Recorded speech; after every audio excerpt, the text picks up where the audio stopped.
Newsday on the BBC World Service. An interesting survey coming up now. It was conducted for BBC Arabic and shown that a decade after the Arab Spring protest movements, which promised an era of democracy for many nations, people's confidence in democracy has been weakened, and particular the faith in democracy to deliver economic growth and stability. We can speak now to Sarah Saey from BBC Arabic. Welcome to the programme. Tell us a little bit more about the findings then.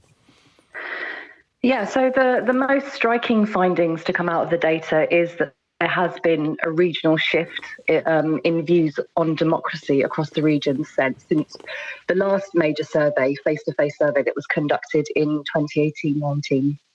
And this does seem to be linked towards a perception that democracy fails to deliver on economic stability. Yeah, I mean, some of the numbers are pretty striking. I think all the countries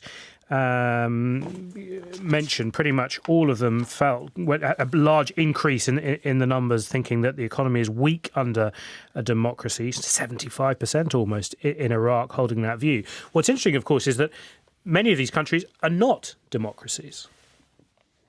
No, so I think it's obviously we're more than a decade after the Arab Spring, and I think across the region there was a desire for democracy, and I think that in the few countries where there has been attempts at democracy, particularly in Tunisia, people have seen that it hasn't quite delivered.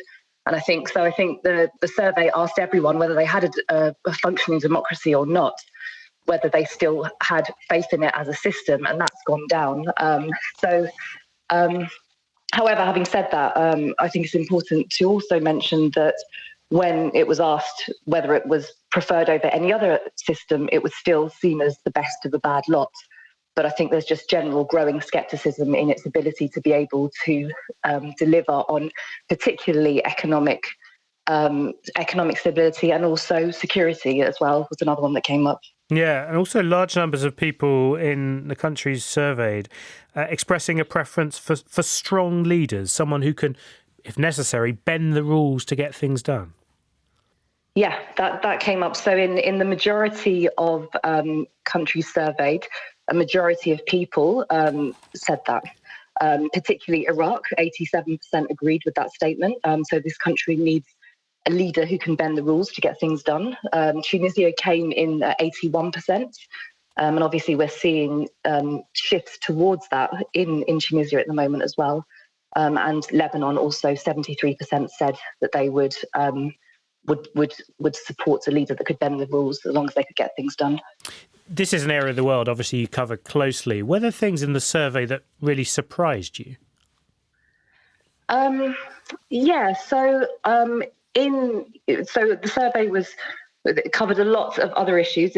Obviously, the issue on democracy and economy was kind of the main finding that we pulled out. But interesting, this was also the first survey of this scale to look at attitudes towards race and racial discrimination across the region.